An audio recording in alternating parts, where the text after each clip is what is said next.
to our channel. I am Mr. Dhens and my lovely Daniela. So now we're going to unbox the indoor smokeless griller. Since mag May Day na, this tomorrow, May 1, so we're going to celebrate the May Day at home. And hindi kami maka-grill ng yung charcoal dito sa bahay kasi bawal. Kahit sa terrace hindi pwede yung charcoal. Sa labas ng bahay, in some places na mayroong designated talaga na place na kung saan mag-grill for safety reason. So ngayon bumili ako ng yung indoor smokeless grill. Then let's see kung maganda ba yung nabili namin, no? Ready na kami? Okay. Open. Let's put it here at the top of the table. So big ang box. Maliit lang to. Kasi to sa eh. Lagay natin dito sa baba. Only the box is big. Wow! Hindi pa to. 2, 3. Uy, deng. George Foreman griller. Electric griller. Ito yung niya, ito yung itsura niya. Kumbaga may tatlong parts siya. Ito yung pinaka-pagtaas, yung kung saan siya mag-warm. Ito yung parang yung saluhan kung saan lalagyan ng tubig. Para hindi siya yung tulo niya dito mapupunta tapos hindi siya mag-smoke. And then, pwede siya ipasok sa dishwashing machine. Tatanggalin lang itong parang niya, connector.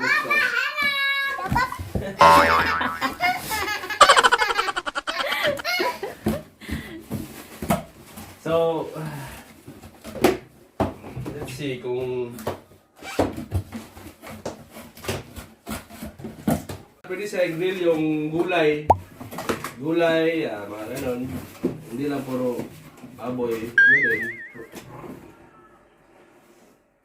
Gulay din. Hindi lang puro baboy, gulay din minsan.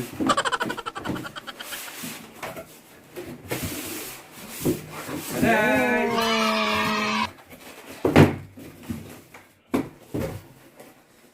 Yung gulay niya, parang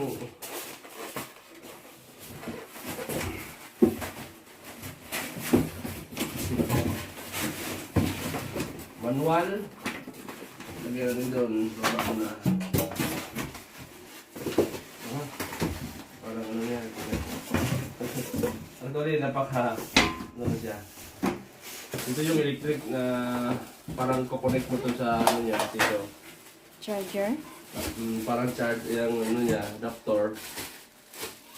Kasi ito pagkatapos mag-grill, papasok lang siya sa yung dishwashing machine.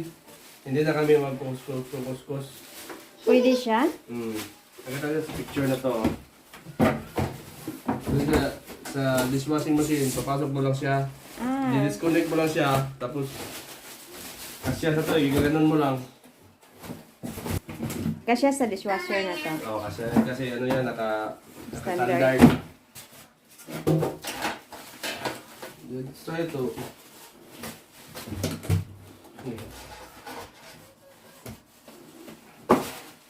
Tingnan muna natin yung plastic.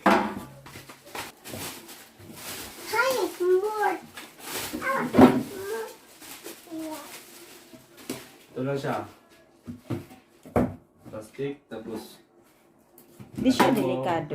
Pwede siya sa lamesa. Habang kumakain ka, niluluto mo sa lamesa. So, doon lang siya kasimple, ganyan. Papatong mo na siya dyan. Yan o. Nakakonect na siya dyan o.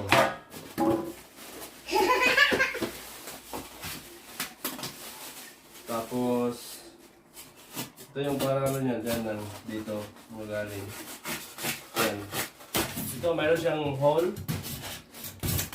Ganyan siya. Ito, 3 parts siya, yung pinaka-frame niya, tapos ito yung parang ito, yung sa saluhan.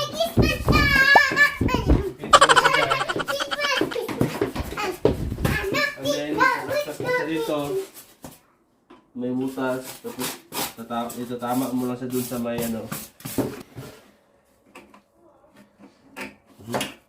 Parang baliktad yata to. Tama ba yun? Ito pala baliktad. Oh.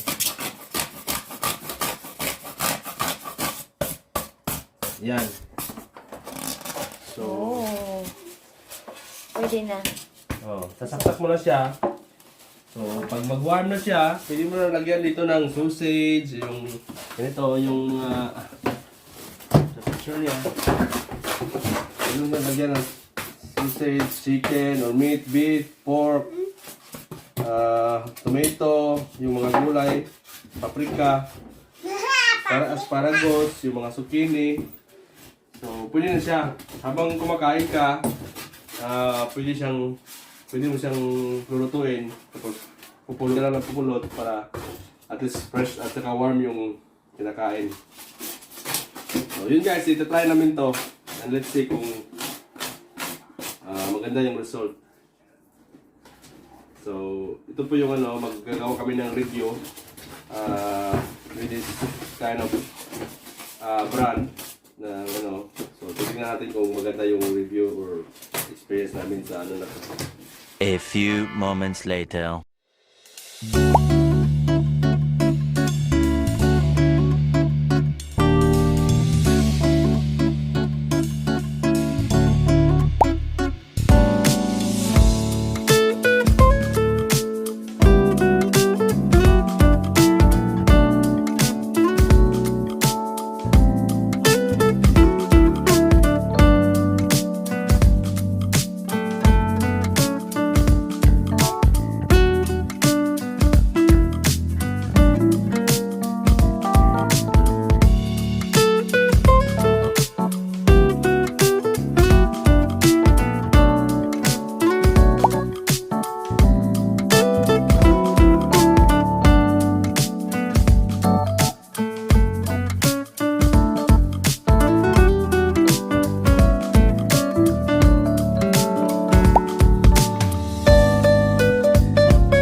Thank you, salamat.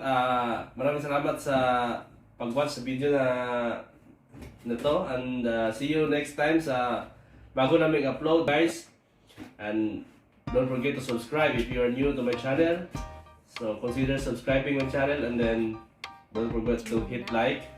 So okay ba guys, salamat. Thank you. See you. And I think I have to listen.